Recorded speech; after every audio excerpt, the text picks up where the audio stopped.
শুধু বেগম খালেদা জিয়াকে একা পদ্মা নদীতে ফেলে দিয়ে হত্যা করতে চায় তা না, ডক্টর ইউনূসকে 8-10টা চুবানি দিয়ে তারপর উঠাতে বলে। তারপরে আকবর আলী খান সাহেব ছিলেন, আপনাদের মনে আছে, একজন অত্যন্ত সম্মানিত মানুষ।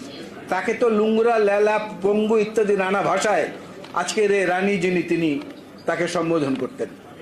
বিশ্ব সাহিত্য কেন্দ্রের অধ্যাপক আবদুল্লাহ আবু সাইদ, তাকে নিয়ে জাতীয় সংসদে যা খুশি তাই গালিগালাজ করা হয়েছে।